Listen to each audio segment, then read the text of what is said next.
परीक्षा सामोरे जाणार आहात. पण या परीक्षा देत असताना एवढंच सांगायचंय, ही परीक्षा तुमची पहिली सगळ्यात महत्वाची परीक्षा आहे, सगळ्यात मोठी परीक्षा आहे, महत्वाची परीक्षा आहे. याच्यावर तुमचं बरंच काही ठरणार आहे. या शाळेमध्ये तुम्ही ज्यावेळेस पासून प्रवेश घेतला 5वी पासून, तसा तुम्ही सुद्धा प्रवेश घेतला होता. या शाळेविषयी मी फक्त ऐकत होतो, कसं गावातली शाळा होती आणि शाळेमध्ये आल्याच्या नंतर मग कळायला लागलं की शाळेवर पहिल्या दिवशी आलो, परिपाठात बोलत असताना मग असं प्रश्न उत्तराचा तास असायचा सुरू, त्याच्यामध्ये काहीतरी उत्तर दिलं आणि मग तिथून पुढे मी स्टेजवर अनेक वेळा लई वेळेस बोललो. पण आज तुम्हाला नेमकं काय सांगावं तेच कळत नाही.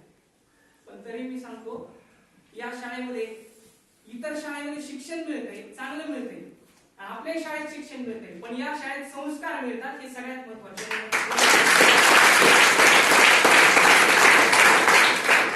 संस्कार जपणं खूप महत्वाचं असतं. आता मी 10वीच्या नंतर मी बाहेर जाणार होतो, त्यावेळेस मला प्रत्येक शिक्षक म्हणायचे, कधी काही अडचणी होईल फक्त आम्हाला सांग. आजला असं कोणीच नाही मिळणार, पुढं तुला कुठलीही अडचण आली काही असलं तरी मला सांग. 7वीला मी होतो आणि अभ्यास करायला मला डोळ्याने कमी दिसत असल्यामुळे एवढ्या जवळ धरून पुस्तक असं वाचायचं. त्यावेळेस हजारे सर मला म्हणले होते की तुला मोबाईल घेऊन द्यायला सांगायचं का घरी. मला एवढं सांगायचंय की शिक्षक विद्यार्थ्यांची किती काळजी घेतात. मोबाईल घेऊन घरी सांगायचं का म्हणा. आज मला नाही वाटत की आता कोणाला असं कोणी म्हणत असेल, ते मला पण म्हणत होते की म्हणजे त्यांचा सुद्धा विश्वास होता मोबाईल जर दिला तर गैरवापर करणार नाही. पण मी आज तुम्हाला सांगतो, मी मोठा मोबाईल कधी घेतला 12वी झाल्याच्या नंतर, आणि ते पण का घेतला म्हणलं क्लास लावता येतील, लेक्चर काय ऐकता येईल, तोपर्यंत मी मोबाईल घेतला नाही. असं तो अभ्यास करायचा. म्हणजे मला सांगायचंय की आपल्या विद्यार्थ्यांची काळजी कशी घ्यावी आणि किती घ्यावी हे या इथले शिक्षक करू शकतात. 10वीला मी असताना मला पठाण सर म्हणायचे की तू अभ्यास कर, तुला काही अडचणी होती मी तुझ्या सोबत कायम असेल. आणि 10वीच्या पर्यंत तू ते होते, पण त्याच्या नंतर सुद्धा काय करायचं, कसं काय करू असं म्हणून मी पठाण सरली पण फोन करून कधी कधी असं विचारायचं. सगळ्याच सरली, डीआर सरचं पण तसंच आहे. मी अंमलबजावणीला जात होतो, डीआर सर म्हणजे तुला अडचणी होती फक्त मला फोन कर. म्हणजे प्रत्येक शिक्षक एवढी काळजी घेतात आपली. याच्या पुढे आता तुम्ही शाळा सोडून चालणार आहे, शाळा सोडून गेलं म्हणजे इथलं नाव हे संपणार नाही. शाळेशी नातं आपलं कायम असणार आहे. एक छोटस रोपटं असतं, रोपटं लावल्याच्या नंतर त्याला प्रकाश लागतो, कार्बन डायऑक्साईड लागतो, हे तुम्हाला सगळं माहिती आहे. पण झाड वाढत असताना त्याला कुंपण पण करावं लागतं.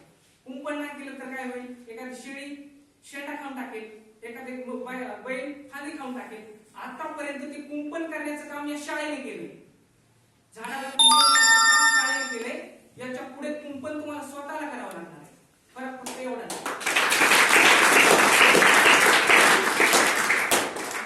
आणि एक छोटंसं उदाहरण सांगतो. गरुड असतो, गरुड हा 70 वर्षे जगतो आणि जगत असताना त्याला चोच पंख त्याची 30 वर्षानंतर ते गळून पडतं.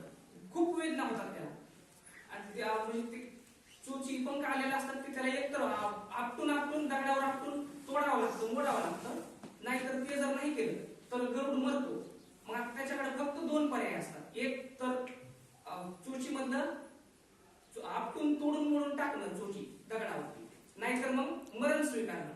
मग तो गरुड रोज दगडावरची चोची आपटून तो चोची तोडतो, त्याला नवीन चोची येते, पंख येतात आणि गरुड पुन्हा आकाशामध्ये जशी जेवढी आधी भरारी घेऊ शकत होता तेवढीच भरारी घेतो. आयुष्यात बदल करणं खूप महत्वाचं असतं. किती कठीण परिस्थितीला, कठीण संकटाला सामोरं जावं लागलं तरी बदल करणं गरजेचं असतं. त्या गरुडासारखा आयुष्यामध्ये बदल करा आणि आयुष्यात पुन्हा भरारी घ्यायला उभं राहा.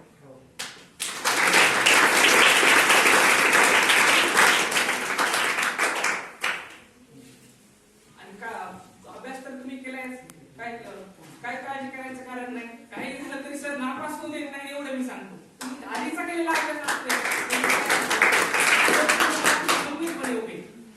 एवढं मात्र नक्की सांगतो. आणि जास्त काही न बोलता मी या ठिकाणी तुम्हाला परीक्षेसाठी शुभेच्छा देतो. मैत्रीची ही दुनियादारी खूपच गाजली, लई भारी. आता करा SSC बोर्डाची तयारी. जय हिंद, जय महाराष्ट्र.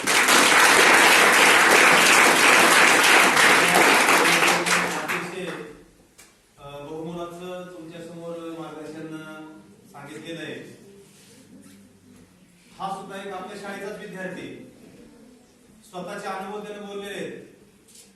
फक्त जसं आपण बघतो, जशी दृष्टी तशी दृष्टी म्हणल्यासारखं काम आहे.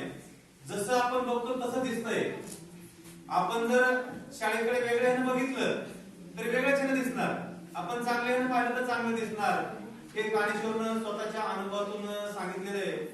यानंतर आजच्या या कार्यक्रमाचे अध्यक्ष आपल्याला टोले सर मार्गदर्शन देतील.